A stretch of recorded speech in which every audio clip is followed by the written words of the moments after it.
Hi everyone, welcome to Coffee and Chat. I'm Jenny. So this is your first time visiting Coffee and Chat. I encourage you to watch the introductory video where you will get a little bit of background as to what Coffee and Chat is about, a little bit of background about myself, and that way you'll have an idea as to whether or not it's something you want to tune into. However, if you're a friend returning for a visit, welcome back. So you know the drill. Get your coffee, get comfy, and let's chat. So I'm here once again with the tech crew. Say hello, tech crew. Hello.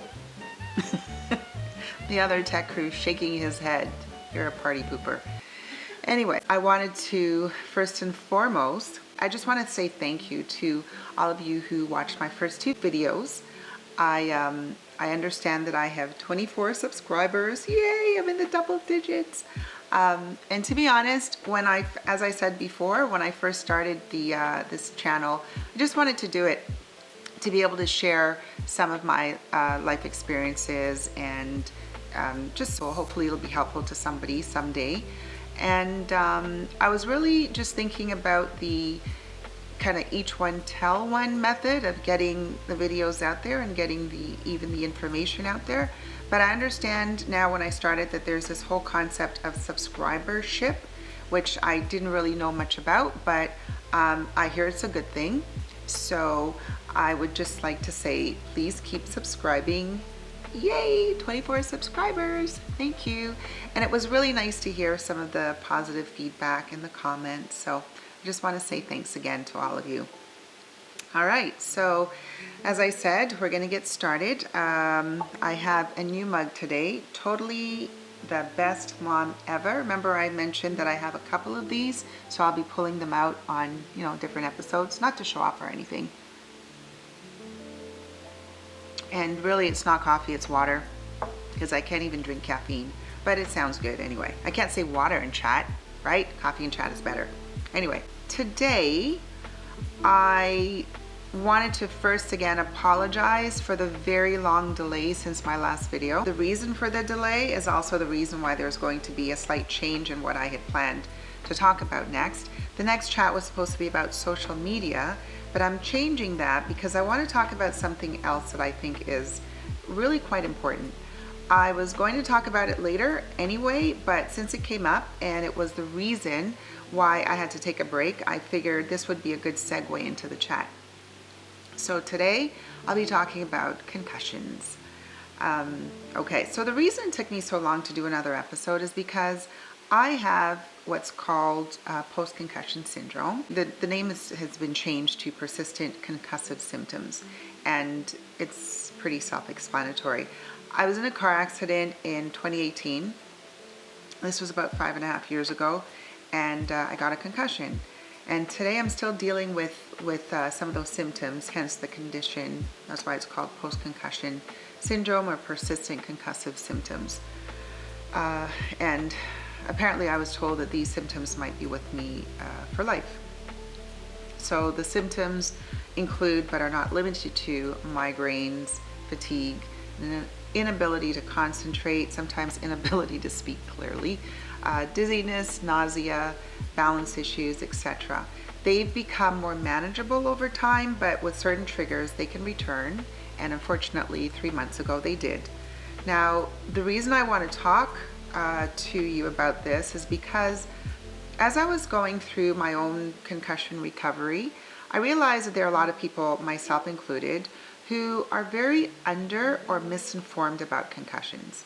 Now, I don't know how many of you watched Will Smith's movie Concussion back in 2015, but this was based on a true story about a doctor who made some really groundbreaking discoveries into the serious effects of concussions. Now, this had to do primarily with football players, I believe, and athletes, but it did create some buzz and raise some awareness about concussions.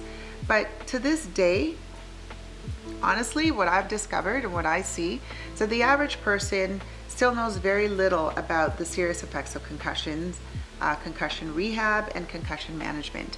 And really and truly, it's not even just the average person. There's still a lot of medical professionals or even rehab professionals who still struggle with the I guess mostly the long-term effects of concussion, and especially when it comes to persistent concussive symptoms, there's still people in the medical field who don't really quite, and in the rehab field, who don't really quite, I'm going to use the word understand what people go through, and it sometimes makes it very difficult when you're on the receiving end of treatment. So because of this lack of, I think, I want to call it, well, understanding or lack of knowledge about concussions and the effects of concussions, there's also a huge disconnect and a huge lack of understanding in terms of how to deal with and treat people who have concussions, especially people who suffer from long-term concussive symptoms. Okay? Now, this I find somewhat concerning because, contrary to popular belief, concussions are, one, more common than we think, and a lot of them go undiagnosed. Two, they're not confined to just professional athletes or people who engage in sports or people who have had car accidents. And three, I think, people need to understand that you don't even have to hit your head to have a concussion. This was what happened in my case, but I'll explain more a little bit later on. So as a result, a lot of people get concussions and they don't even know it. And they may not know it until they maybe get another concussion where the effects are like exacerbated or magnified years. And this may not happen, for years down the line. Or they may actually develop problems later on, but they may not even know to connect the issues that they're having with maybe a previously undiagnosed concussion. So there's so much to talk about, even from a layperson's perspective, which is where I'll be coming from, and even to just have a casual conversation about it. So what I'm going to do is I'm going to divide the chat into 2 sessions. This first chat, I'm going to talk about a very basic description of what a concussion is, and I'll share some of the tips and some of the things that I learned along my journey, and some of my own thoughts, of course. And then the next session, I'll share my experience as someone living with Post Concussion Syndrome, or what is called today persistent concussive symptoms. Okay, so here we go. So what is a concussion? How do you define concussion? Now, according to the Mayo Clinic, a concussion is a mild traumatic brain injury that affects brain function. The effects are often short-term and can include headaches and trouble with concentration, memory, balance, mood, and sleep. When I read this definition, it kind of bothers me. First of all, how can a traumatic brain injury be mild? That's kind of like an oxymoron. In order for it to be diagnosed as a concussion in the first place, then there needs to be a certain amount of force that's strong enough to generate an injury to the brain that would deem it as a concussion. So I don't think that would be mild. And to me, like, I would think that anything that affects the brain on any level, let alone the functioning of the brain, shouldn't be deemed as mild. Now, I actually think that in some places, the mild is no longer used as an adjective in the definition, but it clearly hasn't been done away with across the board, because there's still, the Mayo Clinic still has mild in its description.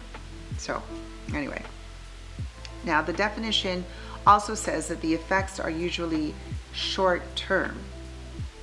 Well, maybe that's the case if you only have one concussion during your lifetime, but as I mentioned earlier, there are so many times that concussions have gone undiagnosed. So it's highly unlikely that, I think there are a lot of people walking around who've had multiple brain injuries and who have had multiple concussions, but that just never bothered to go and get it looked at. And we've seen that when you have multiple concussions, the effects are exacerbated, right? And there's a whole bunch of different effects that and issues that you can deal with, problems that you may encounter as a result. So it may not, I think it's very unlikely that the concussion, the effects of concussions are going to be short term.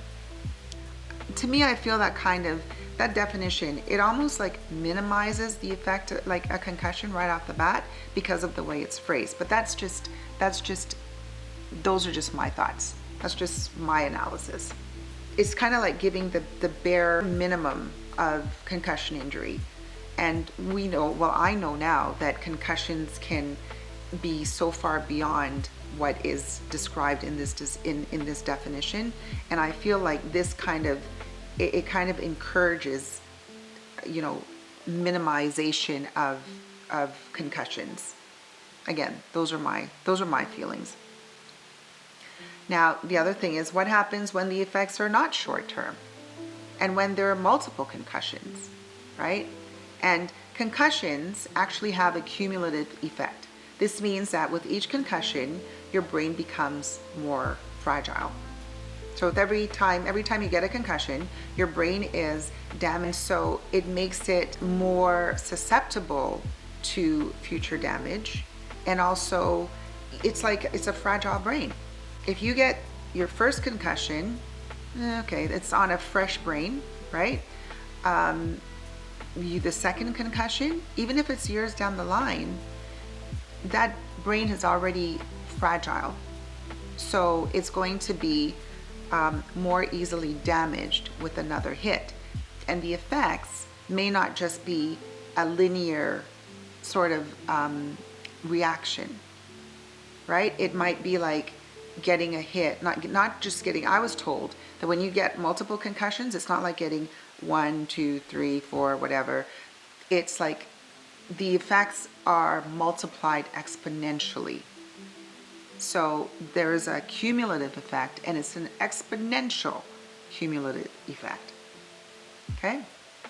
So that alone, to me, that's a serious injury. So when we talk about multiple concussions, as I mentioned, with each concussion, your brain becomes more fragile. So when you have a second concussion, it won't be the same as the first. It will be a further injury to an already fragile brain. And this continues with each subsequent concussion. That's why they've now implemented, if you have a child or in sports or you've played sports, you know that now there's the 3 concussions and you're out rule in sports, right? Because beyond that, your risk of developing serious long-term injuries and effects multiplies greatly. The risk of developing CTE, which is called chronic traumatic encephalopathy, which is defined as a progressive degenerative disease affecting people who have suffered repeated concussions and traumatic brain injuries that may occur in some athletes and others who have been exposed to concussions and repetitive head impacts. That's serious stuff, right? And again, since we said that you don't always know when you've gotten a concussion, that a lot of concussions go undiagnosed, we don't know. You think about kids growing up, playing around, walking into walls, falling on ice, banging their heads into stuff. I had this gentleman one time, he was a shuttle driver when I went to get my car fixed, and we were talking about concussions. And he was saying, oh geez, I must have had multiple concussions when I was a kid, because we used to play this game where we would get these, old mattresses and we'd charge each other and just run into each other. And oftentimes we would miss the mattresses and just go like head first into each other and stumble back, and they'd get dizzy and, kind of shake it off and do it again. So, we don't think about it. As kids, we don't think about it. As parents, we don't always think about concussions. I know part of the tech crew, my daughter, when she was about 8 years old, we were outside on the driveway. It was wintertime. The driveway was really icy, and I was doing something. She was just, around playing. She slipped on the ice, fell back, and hit her head on the ice on the driveway so hard. And she just started screaming. I panicked because I thought she had split her head open. The impact was that hard. Luckily, her skull was intact. There wasn't any bleeding. but I think I might have called her pediatrician at the time, but I didn't think about, at that time, I wasn't really even thinking about concussions, like the severity of it, like what could have happened, you know? So luckily she's okay, but these are things that happen on a daily basis, and we don't think about it. We don't think about, that's because we don't give a lot of importance, the average person, as I said, we don't give a lot of importance to the severity of a head impact, or hitting your head, or getting charged in your body and then having your head just go back and forth. That's what happened to me. And we don't realize the importance and the impact and the seriousness of what concussions can actually cause. Now, I know the human body is pretty resilient when you think about the things that we do to it, but the brain is central to every single function in our body. So personally, I think we need to be attentive, and we need to be very careful in how we treat it and how we take care of it. So here are a few more things I'd like to say about concussions. Okay? First, I suggest that everyone watching this video should read up on concussions. I'm not telling you to go out and get a medical degree, but you, for yourself, if you have children, if you know, depending on your profession, you should really, I think everybody should have a basic understanding of concussions, right? I just, like I say, I think everybody should take a basic first aid course. I just think it's really important. And encourage your friends and your family to do the same. Okay, use more than one source of information, because one area might have more scientific information, another area might have instructions on how to deal with concussions from a more holistic perspective, right? Which I'm going to talk about in this chat session a little bit later. But it's important to get as much information as you can, and for you to, you know, look at it, contrast and compare, and so you have a good idea of what to do. Now, I found a really good site that gave some excellent information about concussions on a whole, and in particular about Post Concussion Syndrome, because I was looking for information for myself. It's hosted by Dr. Cameron Marshall. He's a doctor of chiropractic. However, he specializes in sports injury. So actually in sports injuries and concussion management. He founded an organization called Complete Concussion Management Inc., or it's abbreviated into CCMI. And actually, I learned about CCMI through the practitioner who helped me in my acute stage when I just gotten this last concussion here. She was certified through his agency. And I gotta tell you, if it wasn't for her, I don't know where I'd be today, because she had a crucial role in me just getting over the pain, she helped me with vestibular therapy. Anyway, like I said, I'm getting ahead of myself. I'll talk more about that in the next session when I talk about my journey. In the description, I'll give his information.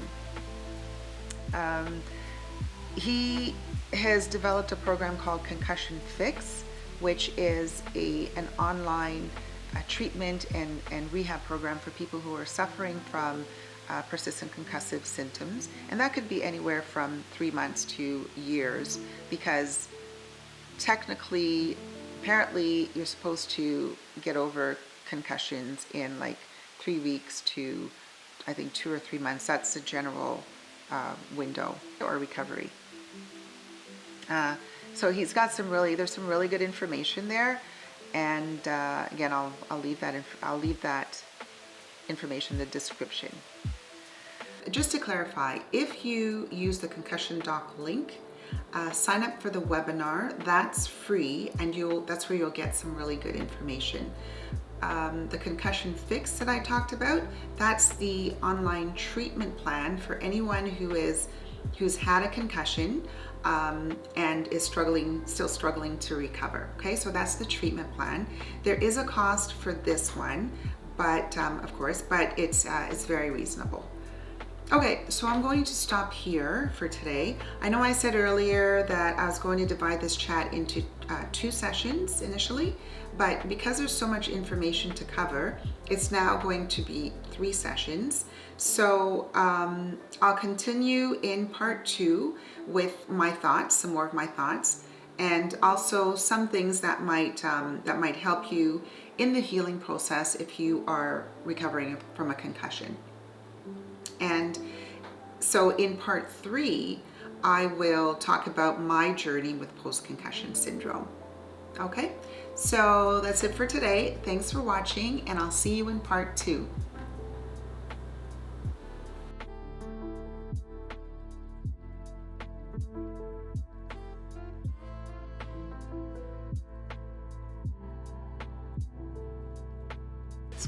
It's a condition called CTE, which is chronic traumatic encephalopathy. What?